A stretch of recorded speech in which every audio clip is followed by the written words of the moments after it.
Women Voters Unit. We meet right here in this beautiful facility of yours. Welcome to our candidate forum for the City of Des Moines, the City of Des Moines City Council candidates, followed by the candidates for the 33rd Legislative District Position 1. The League is a nonpartisan organization that works in communities to empower voters and defend democracy. This evening is our work in action. You, the constituents, will get to hear from your candidates, ask questions, and listen to one another as we work through the issues.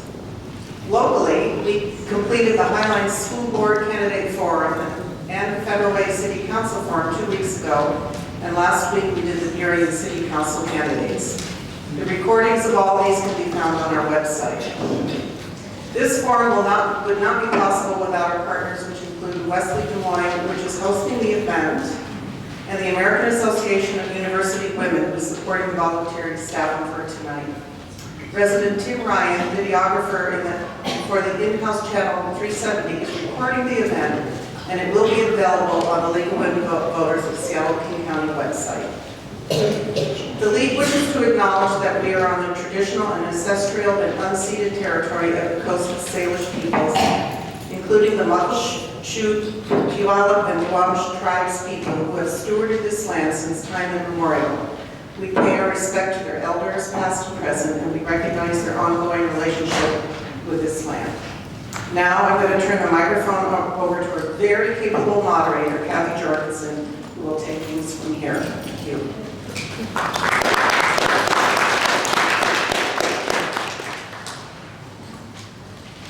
Thank you all for coming, and good evening. We will take questions from the floor. Those with questions will have 30 seconds to ask their question, and candidates will have 1 minute to answer, and then we will do 1 minute closing statements.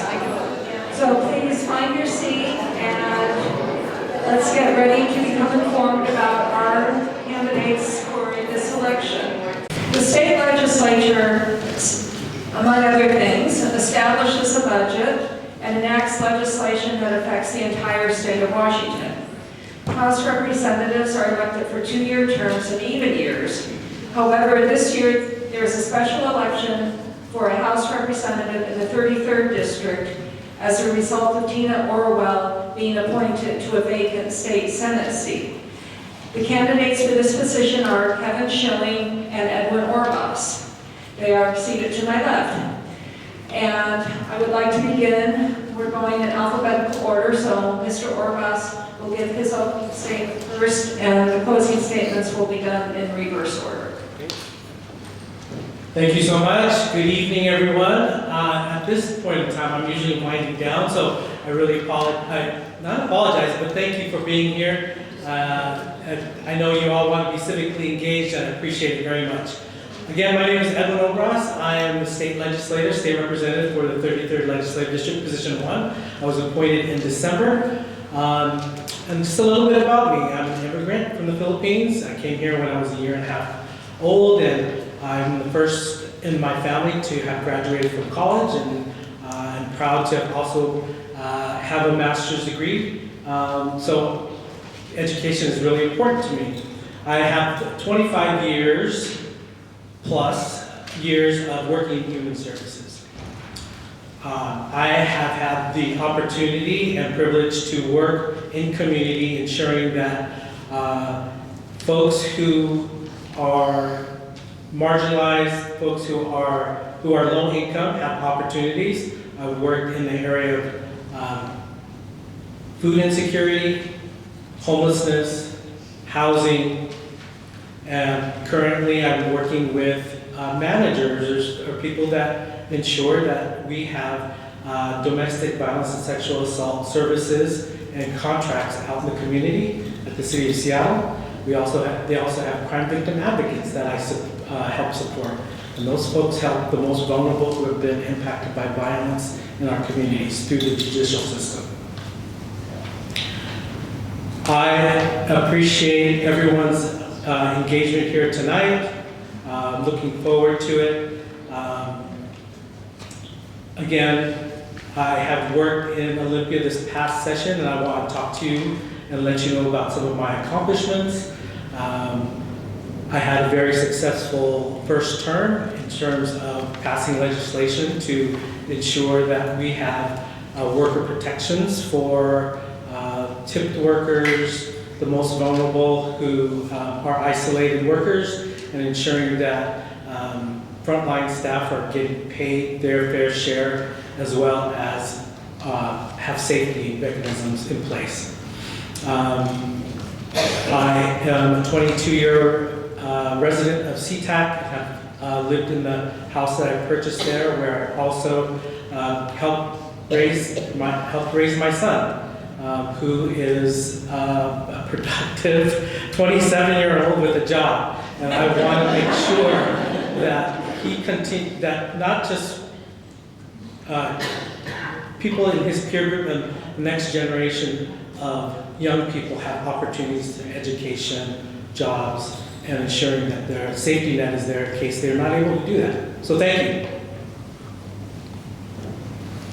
Hi everybody, my name is Kevin Schilling. I am currently the mayor of Burien, and I've been on the Burien City Council since 2019. Thank you to the League of Women Voters for putting this event on. This is a fantastic turnout for a forum. I think it's the biggest audience for a forum I've seen this year for any of the league's events, so this is fantastic. Thank you all for being here tonight. I was born and raised in this district. I was born here in Des Moines. I grew up here in Burien, where I attended St. Francis of Assisi School and Aviation High School in the Highland School District. My dad was a 35-year Boeing SPIA engineer, and my mom worked some small odd jobs here and there to just put food on the table while she was raising me and my twin sister, which is a tough feat, let me tell you that.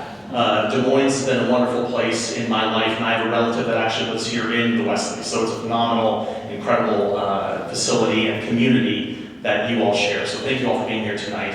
I'm running for the state legislature because we have an opportunity in this seat, which is an open election. Both of us are up for election for the first time to it, because I think we need to do a better job in this state of helping people save money and to keep our communities safer. This past legislative session and the past prior legislative sessions have been passing laws that have been not helping people save money and have created communities that are less safe. And as mayor of Burien, I've been working really hard to build more housing to help folks off the streets and into shelter and services and treatment, to get more people working and raising wages in the city of Burien, and passing climate action plans that work to mitigate negative externalities associated with the Port of Seattle and airplanes over our airport communities like Des Moines, Burien, SeaTac. I'm running because as someone who grew up here and has seen over the years people being displaced, not able to afford to live here anymore, people going other places for schools, I want this district, the cities within it, and the state of Washington to help people build more, help people grow their wages, and help people get more opportunity. And I'm excited to be here tonight. I look forward to all of your, all of your questions. And so thank you so much. Been informed that there is a problem with my microphone, so I will be sharing it with the two of you. Before we go to audience questions, here is a question from one of our sponsors. The Washington state law does not prohibit the possession of high-capacity magazines and assault weapons. What is your position on this issue? And we'll start with Mr. Schilling. I don't own a high-capacity assault weapon, and I don't think other people have any reason to either. So my position is that I think the state of Washington should be as safe a place as possible. I don't believe that weapons of war need to be in people's homes. And all we've seen throughout the last few years in the United States is an increase in gun crime. I've talked to a lot of people in this district from knocking on doors who are probably responsible gun owners. And when I talk to them about having handguns in their home, there's a huge difference between weapons for home protection and then assault weapons that people utilize to cause harm and destruction. So I don't support ownership of high-capacity assault weapons in the state of Washington. I also do not support or own high-capacity magazines for guns. It is a method for full-on destruction. Hundreds of thousands of children across the country have died because of the ability to access those magazines. So we need to do a better job protecting our children. We have time and time again see almost on a daily basis the destruction of machine guns in churches, places of worship, schools, places like this, unfortunately. So let's protect our citizens and ensure that these high-capacity magazines are not accessible. Thank you. Questions from the audience? Please raise your hand, and one of Susan or Diane will come to you with a microphone. And can I call you Edwin? Sure, absolutely. Edwin, you will answer first. Thank you so much. My question is actually for Mr. Schilling. I know Mr. Obras was, pardon me. I'm Victoria Andrews, and I'm here at Wesley. I know Mr. Obras was appointed to his position and has to run for it now. My question is for Mr. Schilling. Were you considered for that appointment? Thank you for the question and thank you for being here. I did not go up for the appointment.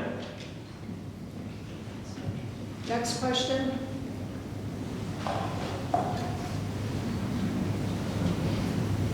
Hi, I'm Charlie Raines. I live here in Wesley.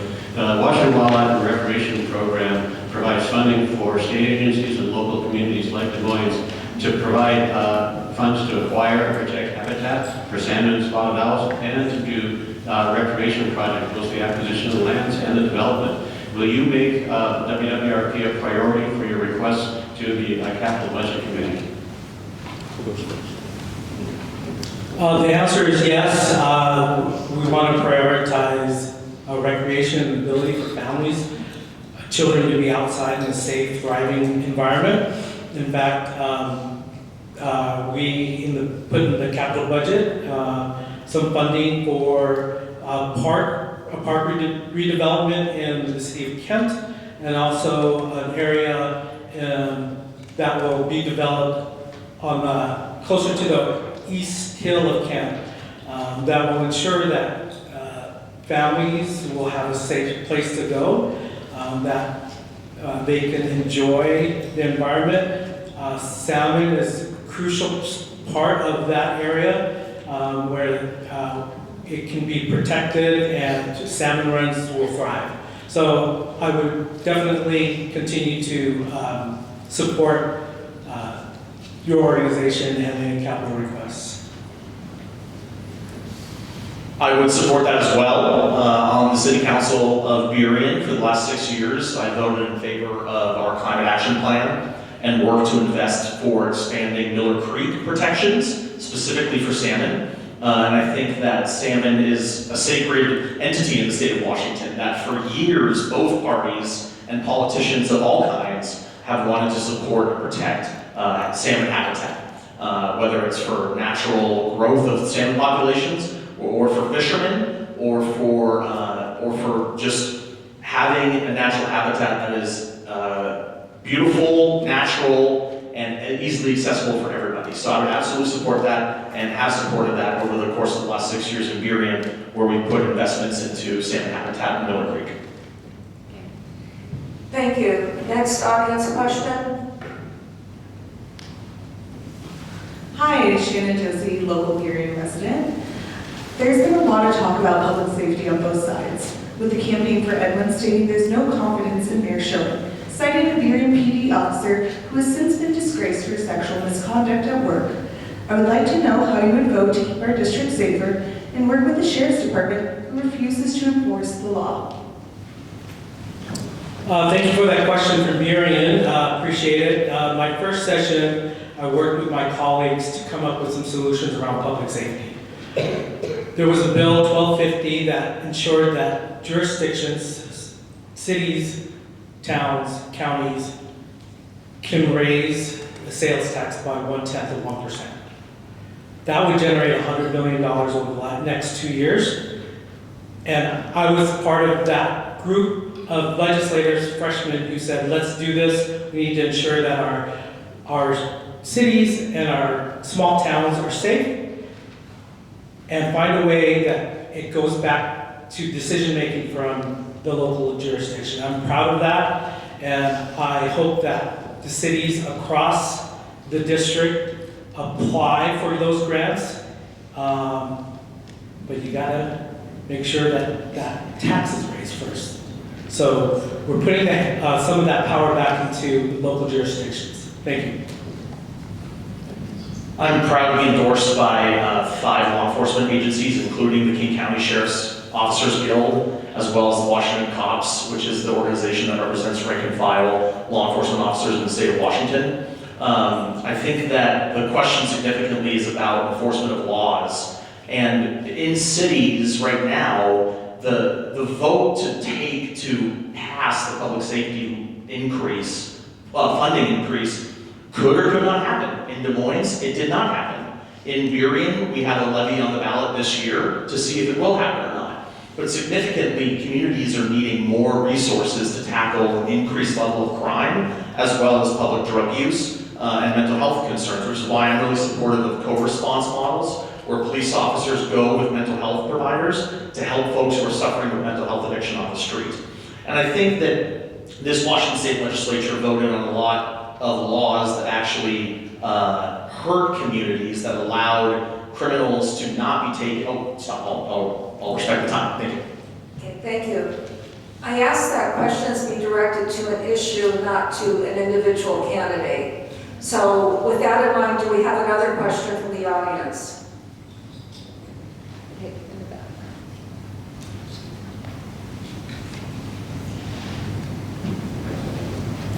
Hi there, everyone. My name is Kate. I'm Kate Parker. I'm a resident of Norton Park. I just wanted to ask, is there anything, speaking on the last question, is there anything that you guys particularly disagree with that the Democratic Party passed in the state legislature over the past year?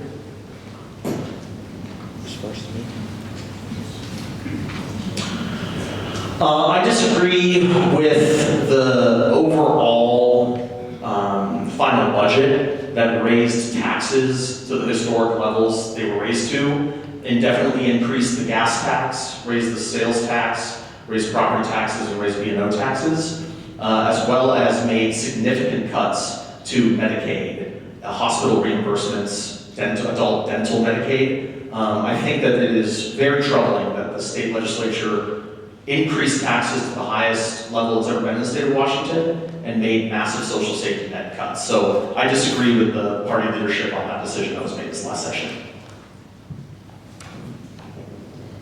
We had a multi-billion-dollar deficit. No decision was made without consideration.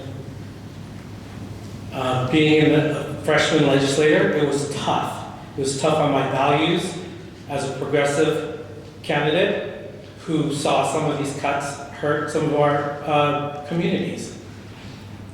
I want to go back to Olympia to ensure that further harm from any cuts moving forward doesn't continue on the backs of retired folks, working people, and folks who are just at the margins of our society. I did not vote. I voted against the B&O tax, understanding how important it was, the increase in the B&O tax, how important it was for our small businesses in our district to thrive.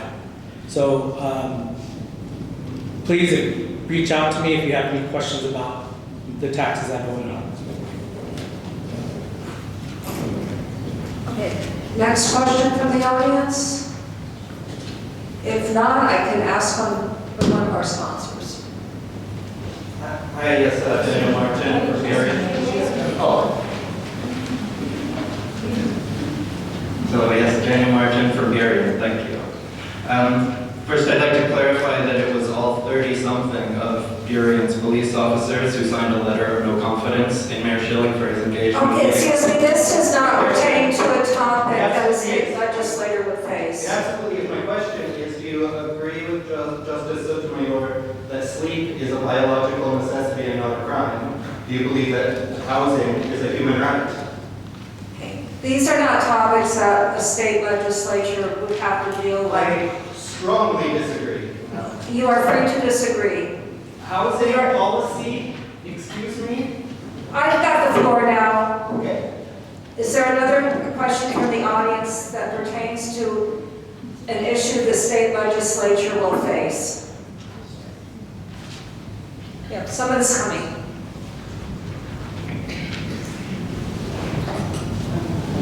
Hi, my name is Julie Saul, and I'd like to know what a state legislature you can do to help our 33rd district with the fallout from the airport, created from the noise, the quantity of flights, the air, etc., please. And again, it's first. Great question. I knew this would come up. We're in Des Moines under the flight path.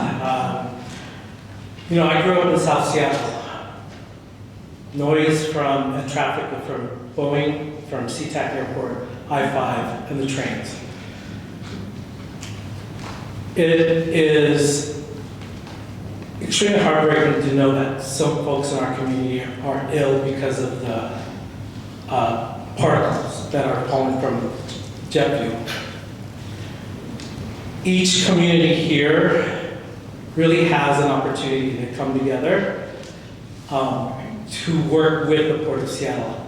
Coming in with fresh eyes, I really feel that the port, as big as it is, as major of a industry it is, they create jobs, that's great, but they're also, I feel, separating our cities because it is pretty much a divide and conquer tactic to ensure that your voices don't move forward. Thank you. There's been a lot of work over the years to try to hold the port accountable, and Burien, Des Moines, SeaTac, Kent, all the airport communities do work regularly to try to do that. I'm a big supporter of sustainable aviation fuels and investing in the future of that technology to fight the ultra-fine particulate matter that falls from airplanes onto communities. I'm also a big believer in finding ways to innovatively build housing that can push back against the negative effects, health effects from airplanes. This airport is not going anywhere. I would be a champion and push for finding a second airport and a second regional airport. We have grown to the max capacity that SeaTac's allowed for. Any more of it's going to go into Burien. It's going to go into Burien. It's going to go into Des Moines. The port is a great economic engine. It is the gateway to the state of Washington. But we need to ensure that the health impacts are being held. We are holding accountable the port for the health impacts, and that we can push to find a way to find a second regional airport. Thank you. Another question over on my left. Okay, back there. Thank you. Hi, I'm Stuart Jenner, and I have a question about education. I'm wondering if you have any opinions of how to boost test scores or make spending money we're spending go more effectively and efficiently, because spending has gone way up and test scores have gone down.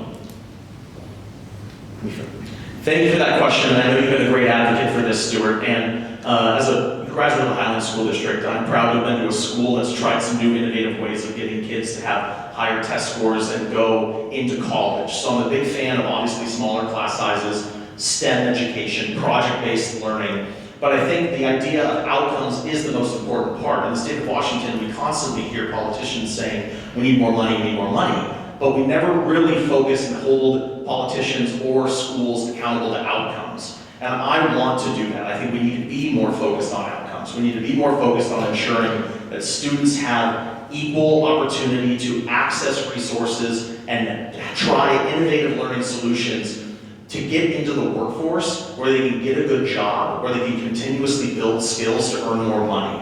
And that's only going to happen if we focus on innovative, creative ways to change how we're teaching kids, instead of just saying we need more, we need more, we need more money. Education is underfunded. Please vote for the Highline School levy. We have a mandate to fund education, basic education. I would love to expand the funding. That's plain and simple for it. Teachers and paraeducators are not getting paid nearly enough for the work that they do. We have a rich abundance of diversity in the Highline School District. We have over 100 languages. What may be bringing down some test scores could very well be the fact that we're not resourced enough to address the diversity, the many languages that those students speak.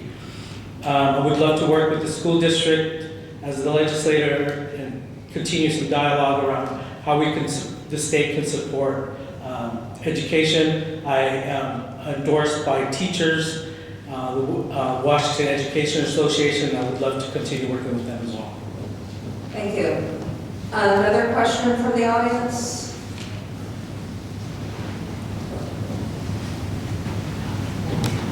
Sorry.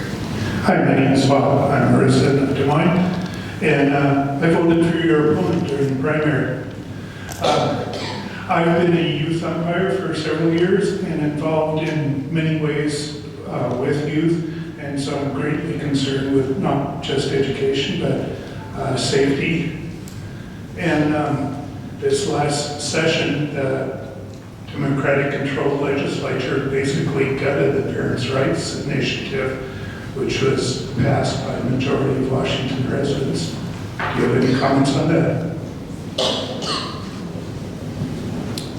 I think it's important for youth, children, to be recognized as who they are as individuals. The Parents' Bill of Rights was well-intentioned to address a lot of what parents felt was necessary to protect their kids.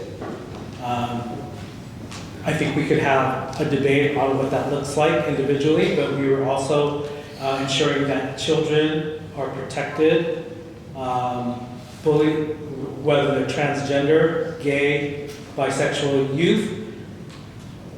They should be free from violence and bullying in schools, and that's part of what it means for youth to feel safe in schools. Thank you for the question. I think that in the state of Washington, well, first and foremost, I should say from my own perspective, I think we shouldn't let the government creep into decisions that parents and kids are making with each other, that kids are making for themselves, that parents are making for themselves. And I don't want to see a situation where the state is continuously getting in the way of deciding for people where they send their kids or what's going on there. I think families need to make that decision together. But as someone who's a member of the LGBTQ community, I could say that I believe that we need those strong protections to ensure that there is non-discrimination laws so that folks aren't discriminated against. But we need to ensure that everybody has the resources to make the best decisions for themselves, their own healthcare decisions, their own decisions that are best for their families, and ensure that parents still are involved and have a say in their kids' education. Okay, I'm going to ask a question from one of our sponsors. How should our local communities react to the presence of ICE? And My first. you're first. Well, we live in a sanctuary state. We live in a sanctuary county. Burion's a sanctuary city. I don't think local law enforcement entities need to be partnering with ICE. I think that can continue to not be a partnership. The federal government's the federal government. But local communities do not need to help in those efforts. I've seen firsthand immigrants who are concerned about their well-being and about their business's well-being and their family's well-being.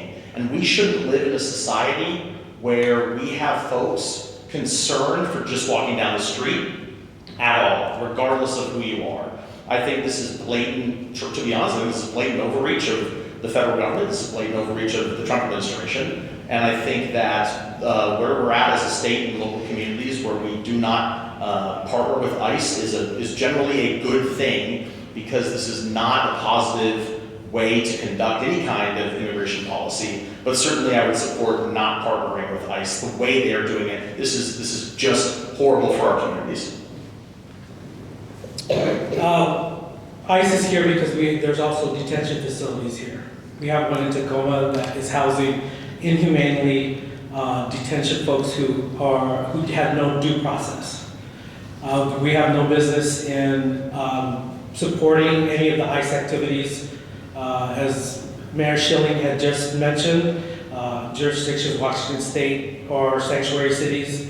I know from some accounts that there have been some pickups in Burien recently, large immigrant population there. I've also started considering carrying my own passport around with me whenever I go to large events or if I'm at any protests. We just don't know what's going to happen anymore. And that is just the sad truth of our state of affairs. And I want to continue to push back, tell the stories of people who, making sure that our federal delegation are hearing those stories. Thank you. Okay, is there another question from the audience? Hi, I'm Edwin, and the poverty rate in the 33rd district is 12.1%, which is about 25% higher than in the rest of Washington. My question is, what have each of you done individually in your public service careers to help working class people? Thank you for that question. I think you all have heard that I have 25 plus years of human service experience where we are really trying to lift up folks to get out of their situation. Usually it's poverty. So that's the direct service work that I've done for many, many years, and have also built affordable housing as a volunteer on a board of directors at a local nonprofit in South Seattle that opened up their doors to all the King County folks. It's 94, 95 units of affordable housing for seniors. Those are regularly taken up because seniors are unfortunately still working and have to pay rent. And I want to ensure that those rates are prescribed to affordable housing is maintained at that wages keep up with those the market. I think my time is up, so I'm going to hand it over. I can keep talking. Thank you. As someone who grew up in a working class family and knows what it means to have to work several jobs in order to pay rent and pay for school, I know it's extremely hard. During the pandemic, I joined AmeriCorps to deliver meals for lower income folks in the Highland School District and help deliver rental assistance through St. Vincent de Paul during the pandemic. As mayor, we've raised the minimum wage in the city of Burien. We've built affordable housing and shelter and transitional housing, 95 units in downtown Burien for folks who need housing without having to pay much for rent, if anything at all. Habitat for Humanity. So it's that combination of building affordable housing, working directly as somebody who delivered meals for for lower income folks, and having that experience where I know that working multiple jobs is tough, which is why when the state legislatures cut Medicaid and social safety net services alongside the federal government, it's just getting harder and harder for folks who are either working poor or do not have income. Any more audience questions?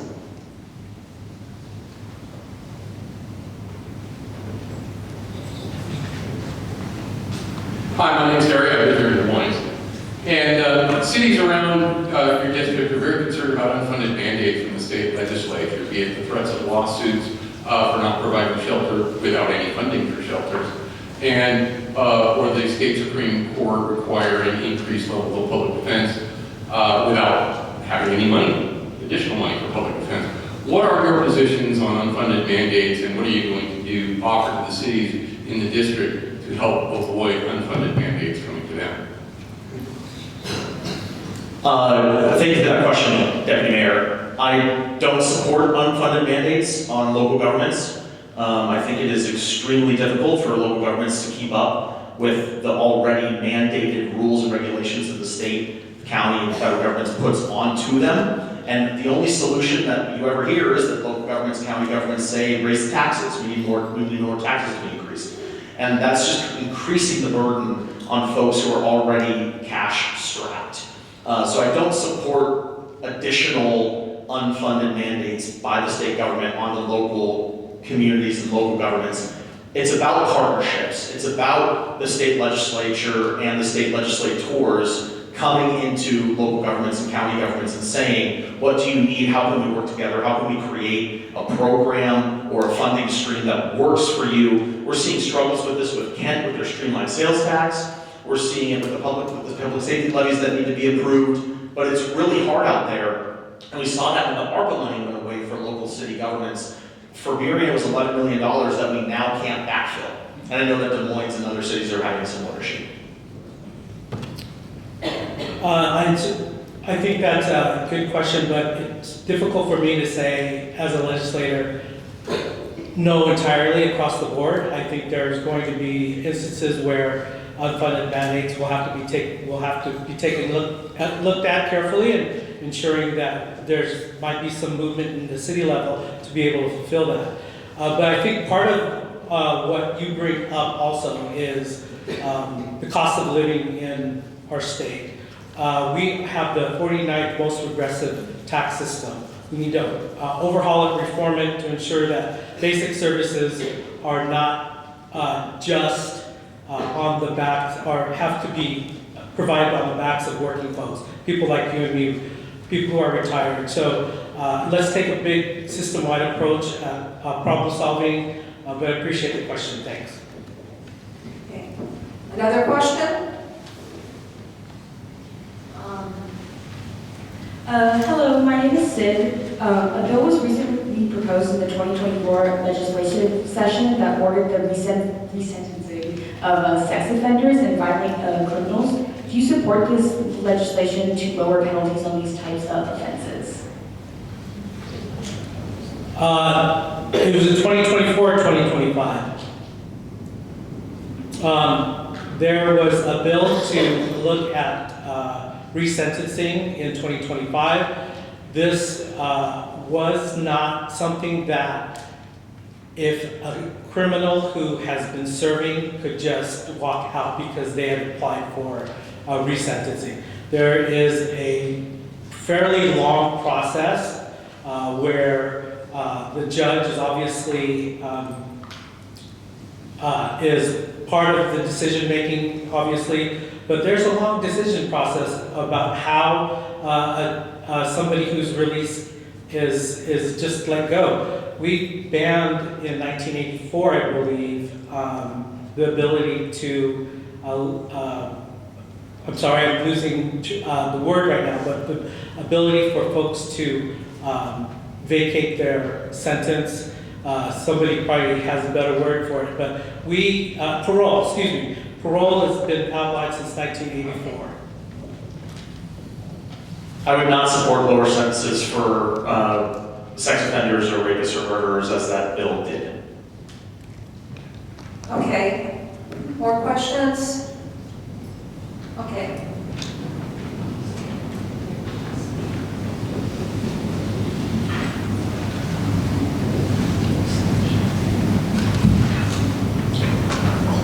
Hi, I'm still Julie Saul. You both have spoken about you are against all the taxes that the state's raised. You were saying, Edwin, that it was really hard to make those decisions to raise the taxes. Medicaid's been cut. You're both upset about that. We need to raise money. We need to get rid of programs. How do you both propose to do that since neither of you like what was done? Thank you for that question. So I think first and foremost, the reason why the spending has increased in state level it is in the state legislature is because the state legislature is trying to keep it at the level of funding that they were getting from the federal government from COVID. And I think first and foremost, it's a little bit of a spending problem, less so the revenue problem, where, yeah, we make really hard decisions about what we're going to spend our money on, but there was a deficit created in order to maintain that level of spending from the federal money coming in. So first and foremost, that spending issue needs to be tackled and make some really hard decisions about how to do that.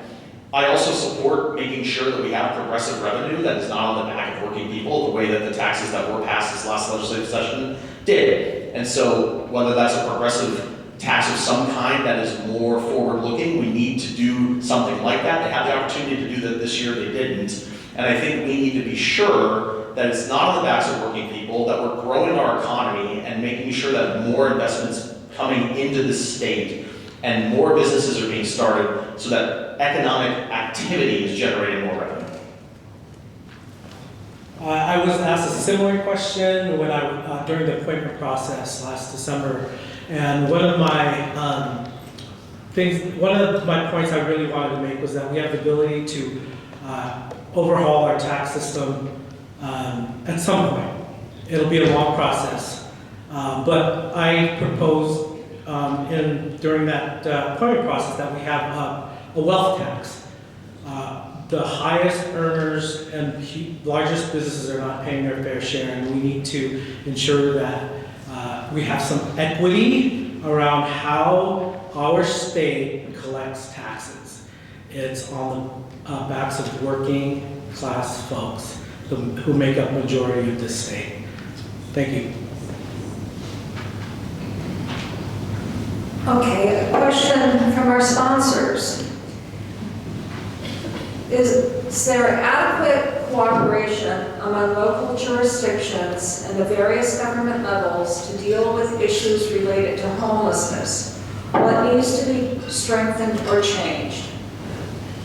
The entity called the King County Homelessness Authority has gone through, was developed with understanding that many of our cities would cooperate, would come up with solutions, have funding that is distributed coming from federal government or from jurisdictions from their own that they represent. I know that they've had some hiccups during the first few years. We have a system that's built. I want to see how we can continue to support that authority to make sure that they have the ability to respond to the most vulnerable on the streets. It's hard work, obviously, but I don't want to scrap something that has the potential to do really good. What that looks like, I'm not sure, and I want to support any kind of movement where we can improve the King County Housing Authority, King County Homelessness Authority. Well, the King County Regional Homelessness Authority has been around for a decade, and homelessness has just steadily gotten worse and worse. And I think that we're not holding that entity accountable to those outcomes, what I talked about earlier. But more importantly, we're not expanding emergency shelter bed, and we're certainly not expanding what I view to be the most important thing, which is treatment. We need to be focused on getting folks into treatment and expanding state-run treatment capacity for drug addiction and psychiatric assistance. A couple of years ago, Western State Hospital, which was our big psychiatric hospital, was unaccredited. We literally don't have a place to work to send people to get psychiatric help. And we're not being serious about this issue if we're not talking about involuntary treatment and making it easier and better and more seamless for families or partners to help people get into the services they need in order to get off an addiction to drugs or having a psychiatric situation. That's what we need to focus on for the state to fund and adequately expand services and capacity for. Okay, thank you. There's a question in the back.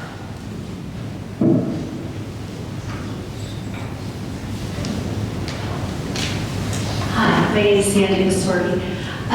We've talked a lot about taxes tonight, and I'm sure that's on everybody's mind. State of Washington makes it very difficult, both with our laws and the fact that the voters have not voted for an income tax. And you talk about progressive taxes. I understand that. And is there anything else besides a wealth tax that could be in the offing? Because it sounds like there are few options. So one overhaul that we could make in our tax activities in the state of Washington that would be really progressive is what's called a land value tax. And a land value tax is a way to ensure that we are utilizing land to the utmost and best capacity and to the most economically generative way we possibly can. So that's one thing that we can move to. It used to be called a single tax, where it was a tax on economic activity and improvement of land.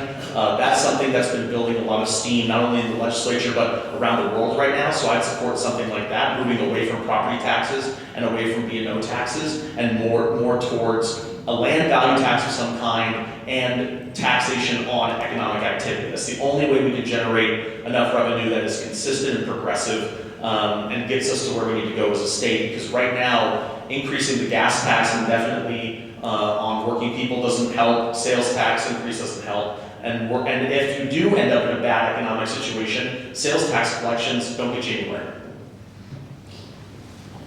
Great question. I think there's an opportunity to look at capital gains tax and making sure that that's right sized.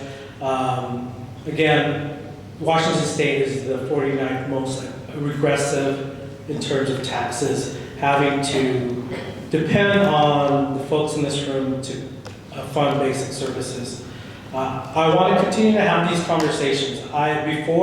Before I got to the legislature, I worked again with very marginalized communities.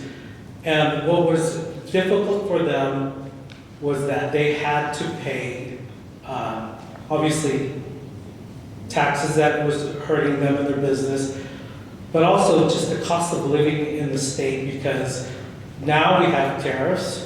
We continue to have things that are coming down from the federal government that will hurt us. So, great question. Again, I would like to talk to you more about what concerns you and how we could come together in moving a wealth tax. Okay, thank you. We have time for one last question.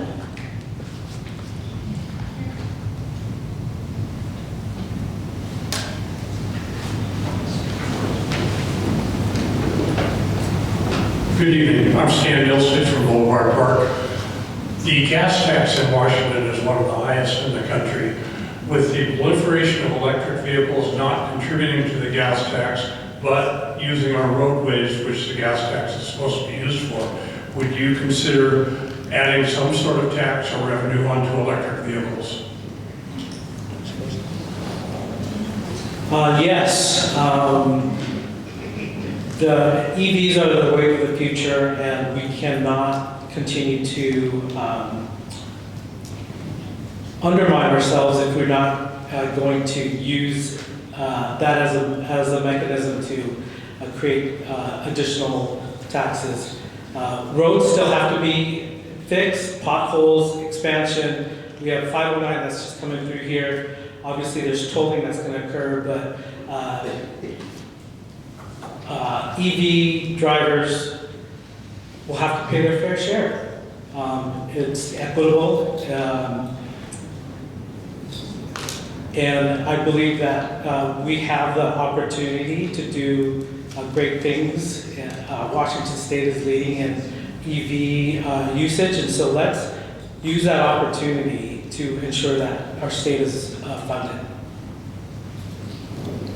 Yeah, I also think that's really fair. I think something that's more like a user fee for our roads and bridges and freeways makes a lot more sense than what we're doing right now with the gas tax and filling the, not to make it, but like potholes with the car tabs. I think that we need a better way to utilize user fees to pay for usage of roads and bridges and highways, especially when we have way bigger trucks being built too that are also EVs. We need to ensure that the folks who are contributing to the wear and tear of our roads significantly contribute to ensure that they're repairing them as well. So I support the fairness of that as well. One last quick question, and we move to closing statements.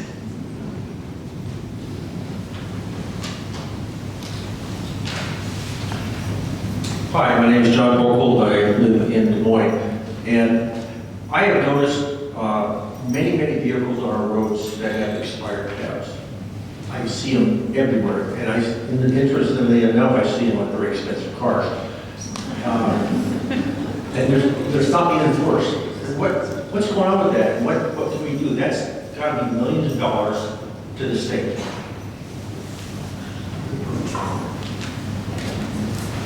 Yeah, it is. And it's tough because really it seems the only way to enforce it is when a patrol officer pulls you over and says your tabs are expired. And that's no way to ensure that we're we're collecting that revenue for license and registration in the state of Washington. And tabs are a significant portion of what goes into not just paying for roads and bridges and highways, but also light rail, and ensuring that we have that collection, especially from high-value vehicles, is an equity issue, it's a fairness issue. I pay higher tabs on my hybrid vehicle, which I bought so that I could pay less in gas, but it's being made up for in higher car tab fees. And so certainly I support some kind of enforcement to get folks to pay what they're supposed to be paying in car tabs, absolutely. But it's tough when the only thing we can utilize is an officer potentially pulling you over and saying you need to go pay your tabs. Great question. I think that it could be an easy fix. It could be that you're just billed directly for a vehicle that you own. That would ensure the ability to collect on that. It's very difficult when we have shortages in enforcement to go after something like car tabs, which isn't necessarily hurting somebody directly. So the prioritization of going after a car tab versus going after somebody that hurt somebody is obvious. So perhaps we could just think outside the box a little bit and get billed. Maybe you wouldn't like it so much, but you'd be billed when your license tab expired. And if once they get that, you get your license tab, and then maybe even if there would be an accrual of fees. That would be just some behavioral change. It sounds extreme, but I think we need to start thinking outside the box. Okay, we're going to move on to closing statements, and Kevin, you will go first. 1 minute. Well, again, thank you all very much for you all being here tonight. This is fantastic. It's 9 p.m., so this is the latest forum I've ever been to, and you are all here still, which is great. So thank you for being here tonight, and thank you for the League of Women Voters for putting it on. I'm proud of this area that I grew up in, and I know that the folks who live here are hardworking and value saving money and keeping their families and communities safe. That's why I'm running for the legislature. You have a choice. You have a choice this November. Your ballot should be coming this year. I'm proud to be endorsed by Congressman Adam Smith, Dave Upthegrove, the mayors of this district from Kent, Des Moines, Normandy Park, local elected officials, and 18 blue-collar labor unions, because I'm someone who wants to work hard to ensure that we build more, that we grow people's wages, that we keep communities safe, and that we're doing that all together as South King County, because we know that we have been an area that has not been invested in enough. Oh wow, that's short. Thank you very much. Thank you very much. I just want to thank the League of Women Voters and the volunteers that made this happen, and for you all sticking here with us. Thank you for your engagement. Affordability, housing, homelessness, public safety are key themes to my campaign, and I want to ensure that I go back to Olympia to work on these issues. I've had 2 laws that were signed by Governor Ferguson to ensure work protections and fair wages. I want to make sure that you understood the endorsements. I also got from Senator Tina Orwell, who is from Des Moines, Representative Mia Gregerson, there's a plethora of my colleagues in the State House, as well as over 20 labor unions, State Labor Council, nurses, teachers, firefighters, and the only Democrat in the race to be endorsed by the 33rd Legislative District. Democrats, excuse me. Thank you. Okay, shall we have a round of applause for our candidates?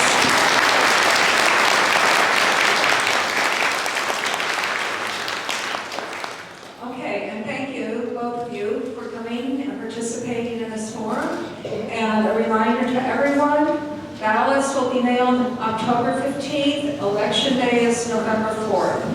And thank you again for coming and participating.